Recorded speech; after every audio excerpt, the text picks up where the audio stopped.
Yes sir. सब सभी को नमस्कार और स्वागत है सभी का। मंथन चाणक्य एक ऐसे गुरु, एक ऐसा नाम जिसने न केवल इस देश बल्कि दुनिया में अपनी एक पहचान बनाई, जिसने चंद्रगुप्त जैसे शिष्य को क्रिएट किया। वो हमारा स्वर्णकाल था। हम चाहते हैं पुनः ये स्वर्णकाल लौट कर आए। गुरु केवल अंधकार से प्रकाश की ओर ही नहीं लेकर आता, गुरु क्रिएट करता है बच्चे को।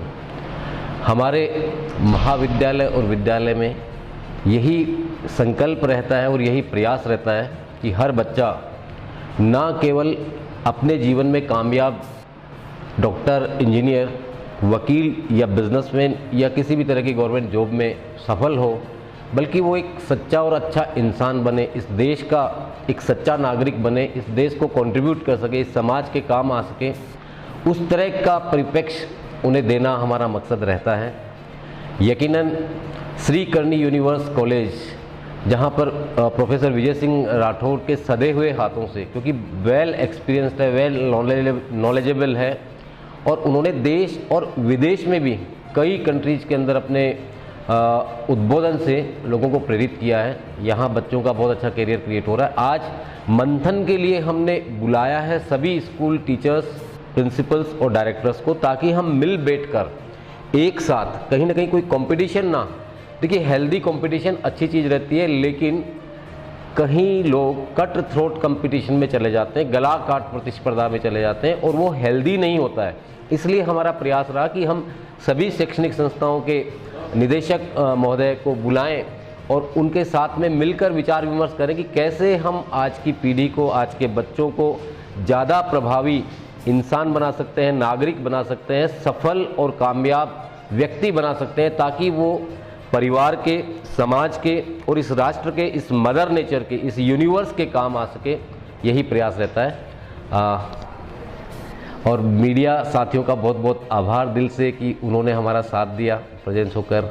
मैं विशेष रूप से साजवान साहब और शत्रुंजय सिंह जी का आभार प्रकट करना चाहता हूं कि हमारे इस प्रोग्राम में वो सम्मिलित हुए। धन्यवाद।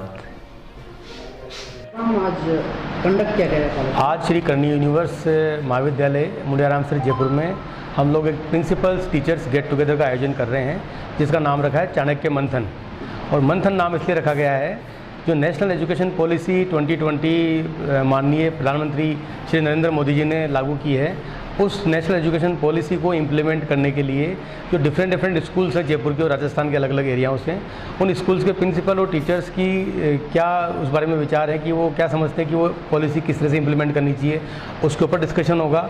सभी प्रिंसिपल्स, टीचर्स अपने विचार व्यक्त करेंगे और यहाँ जो श्री करणी यूनिवर्स महाविद्यालय परिवार है वो ऑलरेडी उस नेशनल एजुकेशन पॉलिसी को पिछले 2 साल से इम्प्लीमेंट करके कोशिश कर रहा है कि जो महाविद्यालय में जो छात्र छात्राएँ आते हैं प्रवेश के लिए, उनको BBA, BCA जैसे प्रोफेशनल कोर्स करा के, उसके अलावा BA, BSc, BCom जैसे ट्रेडिशनल कोर्स करा के रोजगारमुखी शिक्षा की तरफ ध्यान दिया जाए। जो प्रधानमंत्री जी की सोच भी यही थी कि जो शिक्षा मिले वो रोजगारमुखी शिक्षा होनी चाहिए। रोजगारमुखी शिक्षा के लिए जो हम लोग कोशिश कर रहे हैं वो हम ये चाह रहे हैं कि भाई एक बच्चे का ओवरऑल डेवलपमेंट हो, जिसमें कि न केवल एकेडमिक स्किल्स, वो एकेडमिक स्किल के साथ साथ सॉफ्ट स्किल्स पे ध्यान दिया जाए। और उससे भी बढ़िया चीज़ है industry and international exposure. National education policy में ध्यान दिया गया है इंटरनेशनल एक्सपोजर के ऊपर, कि अगर भारतीय छात्र को इंटरनेशनल एक्सपोजर दिया जाए, जो कि श्री करणी यूनिवर्स महाविद्यालय में भी हम लोग कोशिश कर रहे हैं कि इंटरनेशनल एक्सपोजर दिया जाए, ताकि बच्चों को पता लगे कि ग्लोबल लेवल पे क्या नीड्स हैं और ग्लोबल लेवल के नीड्स को पूरा करने के लिए उनको अपने लोकल लेवल पे किस तरीके से अपनी पढ़ाई को सेट करना है, ताकि वो अपने आप को socially responsible, technologically advance and global ready citizen के रूप में स्थापित कर सके। तो ये कोशिश हम लोग श्री करणी यूनिवर्स महाविद्यालय में कर रहे हैं। सर, करणी कॉलेज जो प्रोग्राम कंडक्ट किया, जो एजुकेशन पॉलिसी पे आप 2 ढाई साल से काम कर रहे हैं, आपको क्या लगता है कि पॉलिसी कितनी कारगर है स्कूल एजुकेशन होने के लिए? आई थिंक ये पॉलिसी बहुत ही ज़्यादा कारगर है और उसको जो इसके रिफॉर्मेशंस हुए हैं उनकी डिमांड तो पिछले 10-12 साल से हो रही थी। और ये जो अपनी सरकार आई है नई वाली, इन्होंने आगे से ये एक इनिशिएटिव लिया, इस पॉलिसी को री इम्प्लीमेंट किया और पिछले 2 साल से ये लॉन्च तो हो चुकी है, लेकिन इम्प्लीमेंटेशन के लिए UGC, AICTE जो बड़ी बड़ी बॉडीज़ हैं हिंदुस्तान की, वो भी लगी हुई हैं। और देखिए क्या होता है, गवर्नमेंट तो खाली इंस्ट्रक्शंस, डायरेक्शंस आपको दे सकती है, लेकिन उनको इम्प्लीमेंट करना, उनको इनिशिएट करना, वो सब हम सबकी कलेक्टिव जिम्मेदारी है। तो हम भी जो स्कूल कॉलेज के जो टीचर्स हैं या प्रिंसिपल्स हैं, हम इस जिम्मेदारी को समझते हुए ये विचार विमर्श कर रहे हैं कि भाई एक्चुअल में इस पॉलिसी की सारी जो बारीकियाँ समझें और समझने के बाद में इनके जो अच्छे अच्छे पॉइंट्स हैं उनको आप लोग इम्प्लीमेंट कर सकें। सर इस पॉलिसी के तहत काम कैसे होगा, मतलब क्या कोई क्लस्टर सिस्टम इसमें रखा गया है? इसमें क्या हो रहा है, बेसिकली गाइडलाइन तो यूजीसी की तरफ से आएगी, जो हम लोग कॉलेज वाले इसको इम्प्लीमेंट करेंगे। उधर सीबीएसई है जो आरबीएसई है राजस्थान के अंदर, वो अपने हिसाब से गाइडलाइन को फॉलो करेंगे। काम कैसे होगा, मतलब क्या कोई क्लस्टर सिस्टम इसमें रखा गया है? इसमें क्या हो रहा है, बेसिकली गाइडलाइन तो यूजीसी की तरफ से आएगी, जो हम लोग कॉलेज वाले इसको इम्प्लीमेंट करेंगे। उधर सीबीएसई है जो आरबीएसई है राजस्थान के अंदर, वो अपने हिसाब से गाइडलाइन को फॉलो करेंगे। और थोड़ा सा सिस्टम को चेंज किया गया, जो पहले 10+2 का सिस्टम था ना, उसको थोड़ा चेंज किया गया है। उसके अलावा जो लोकल भाषाएँ हैं, जो सबसे बड़ी बात एनईपी की ये है कि जो आपकी लोकल भाषा है, कहते हैं कि वोकल फॉर लोकल, तो सिमिलरली एजुकेशन का मेन उद्देश्य होना चाहिए कि बच्चे को उसकी समझ आए, लैंग्वेज से मतलब नहीं है। तो बेसिकली अब तक क्या था कि इंग्लिश इंग्लिश इंग्लिश हर जगह इंग्लिश चल रहा था।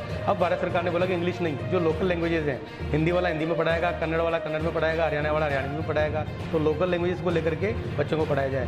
दूसरा सबसे अच्छी बात नेशनल एजुकेशन पॉलिसी की ये है एग्जिट सिस्टम, कि मान लीजिए आपने फर्स्ट ईयर कर लिया, फर्स्ट ईयर के बाद में बच्चा पढ़ाई किसी कारण से कंटिन्यू नहीं कर पा रहा है, तो अपना डिप्लोमा लेगा और वो एग्जिट हो जाएगा। सेकेंड ईयर कर लिया, पोस्ट डिप्लोमा लेगा, एग्जिट हो जाएगा। थर्ड ईयर कर लिया पूरा, तो उसको डिग्री मिल जाएगी पूरी। और इसी प्रकार 3+2 के बजाय 4 साल का यूजीपीजी का कंबाइंड प्रोग्राम कर दिया गया है। ये सारी चीज़ें आ गई। उसके अलावा इंटरनेशनल एक्सपोजर है, तो ये सब चीज़ें ऐसी है कि जिनसे बच्चे पे एकेडमिक लोड कम मिलेगा और उसको एजुकेशन अच्छी मिल पाएगी और वो अपने आप को रोजगार के लिए तैयार कर सकेगा। और स्किल डेवलपमेंट पर जोर दिया गया है, सबसे बड़ी बात ये है। सर करनी कॉलेज किस तरह से काम कर रहा है प्लेसमेंट फ्यूचर प्लानिंग के लिए? और इस करनी कॉलेज तो पिछले 12 वर्षों से इस क्षेत्र में लगा हुआ है। और करनी यूनिवर्स कॉलेज में हम लोग क्या कर रहे हैं, जो हमारा जो एक एजुकेशन का तरीका है उसमें हमने 2 मॉडल लिए हैं। एक तो लिया है help holistic education learning process, जैसा कि आप सामने देख सकते हैं, ये हेल्प मॉडल है। ये हेल्प मॉडल डिपेंड करता है 4 पिलर्स के ऊपर, कि there are 4 pillars required to make the student capable of taking the employment. First is academic skills, की पढ़ाई अच्छी होनी चाहिए। सेकंड सॉफ्ट स्किल्स, पढ़ने के साथ साथ उसकी कम्युनिकेशन स्किल्स भी बढ़िया होनी चाहिए। थर्ड है इंडस्ट्री एंड इंटरनेशनल एक्सपोजर, बच्चे को ये पता हो कि पढ़ाई करने के बाद जिन कंपनीज़ में जिस रियल लाइफ दुनिया में वो जाने वाला है वहाँ पे क्या सिनेरियो है, वो एक्सपोजर भी उसको कॉलेज लाइफ में दे दिया जाए। और फोर्थ एंड सबसे इंपॉर्टेंट है प्रॉब्लम सॉल्विंग एटीट्यूड, यानी कि बच्चे में अगर प्रॉब्लम सॉल्विंग एटीट्यूड होगा, जो कि हम प्रोजेक्ट के थ्रू, एक्टिविटीज़ के थ्रू, डिफरेंट इवेंट्स के थ्रू आउट द 3 ईयर्स बच्चे की तैयारी कराएंगे, तो उससे बच्चा अपने आप को सेटल कर पाएगा किसी भी एम्प्लॉयमेंट के लिए। क्या कोई मैसेज आप देना चाहेंगे सर अभी मैसेज बच्चों के लिए, स्टूडेंट्स के लिए, कि करनी कॉलेज अगर कोई एडमिशन लेता है तो क्या उसके लिए? देखिए मैसेज हमारी तरफ से यही है कि आज आपकी जो 12th तक की एजुकेशन थी वो एक तरह से मकान की नींव थी। अब 12th के बाद की जो एजुकेशन है वो आपके मकान की बिल्डिंग तैयार हो रही है, और बिल्डिंग को आप ढंग से तैयार कीजिए। इन 4 पिलर्स को बिल्डिंग में लेके चलिए, academic skill, soft skill, industry exposure, international exposure and problem solving attitude. अगर आप इन 4 की तैयारी करेंगे तो बच्चों आपका भविष्य उज्ज्वल ही उज्ज्वल है, कहीं कोई दिक्कत नहीं आने वाली। और हमारी शुभकामनाएं आपके साथ में। श्री करनी यूनिवर्स कॉलेज परिवार आपके हमेशा साथ रहेगा। Thank you so much. जी नमस्कार, मेरा नाम रतिका राठौर है, director of universe public school. और आज का जो आयोजन है श्री करनी यूनिवर्स कॉलेज में, ये बेसिकली चाणक्य मंथन 2023-24 आज का किया है आयोजन। इसमें सभी स्कूल्स के डायरेक्टर्स एंड प्रिंसिपल और टीचर्स के साथ में एक विचार विमर्श किया जाएगा कि जो न्यू एजुकेशन पॉलिसी है, ऑलरेडी हालांकि हम लोग स्कूल और कॉलेज दोनों में इस एजुकेशन पॉलिसी को हम इम्प्लीमेंट कर चुके हैं, ऑलमोस्ट हम उसी पे आधारित अपना जो भी करिकुलम है उसको फॉलो कर रहे हैं।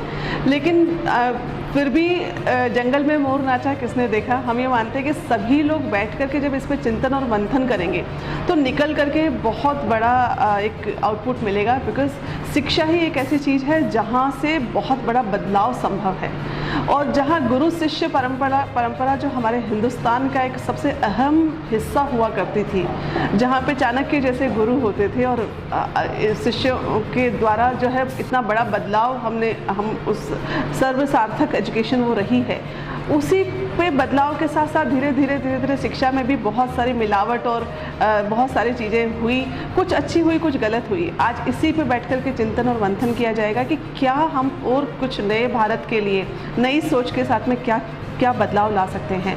और इसमें यूनिवर्स पब्लिक स्कूल और श्री करनी यूनिवर्स कॉलेज का एक बहुत अहम रोल हम मानते हैं कि मिल करके, अकेले नहीं, मैं अकेला ही चला जानिबे मंजिल मगर लोग जुड़ते गए और कारवां बनता चला गया। ठीक उसी तरीके से हम सब मिल करके शिक्षा में एक भागीदारी, इस व्यवस्था में एक भागीदारी मानते हैं और इस पर हम लोग काम करना चाह रहे हैं। और एक अकेले नहीं, सब मिल कर के, सबके सहयोग से और सबके साथ से एक बहुत बड़ा बदलाव संभव है। और ऐसा हम मानते हैं कि आज का जो ये दिन है, ये एक बहुत बड़ा एक अच्छा आउटपुट मिलेगा इसमें। हम सब लोग मिल कर के जो भी चीज़ें डिस्कस करेंगे, तो ऐसा हम सब लोग मानते हैं। और स्कूल में हम लोग प्रैक्टिकल एजुकेशन पे बात करते हैं, चाहे स्कूल हो या कॉलेज हो। शिक्षा वह नहीं है जो केवल साक्षर करना हमारा उद्देश्य नहीं है। शिक्षा वो होनी चाहिए जो उसके जीवन में बदलाव और बदलाव को एक्सेप्ट करने का गुण पैदा कर सके, है ना। कई बार होता है कि आप देखिए, आज कोटा है, आज बहुत सारी जगह पे अगर हम देखते हैं तो वहाँ पे क्रीम स्टूडेंट्स जाते हैं, लेकिन जब उनके जीवन की जंग की बारी आती है तो वो कहीं ना कहीं, हम आज आए दिन न्यूज़पेपर और न्यूज़ में सुनते रहते हैं कि बच्चे झूल गए पंखे पे या सुसाइड कर लिया। तो वो जंग कहाँ, वो शिक्षा उनकी लाइफ में कहाँ काम आई। तो हमारे को आज बहुत सारी जगह पे अगर हम देखते हैं तो वहाँ पे क्रीम स्टूडेंट्स जाते हैं, लेकिन जब उनके जीवन की जंग की बारी आती है तो वो कहीं ना कहीं, हम आज आए दिन न्यूज़पेपर और न्यूज़ में सुनते रहते हैं कि बच्चे झूल गए पंखे पे या सुसाइड कर लिया। तो वो जंग कहाँ, वो शिक्षा उनकी लाइफ में कहाँ काम आई।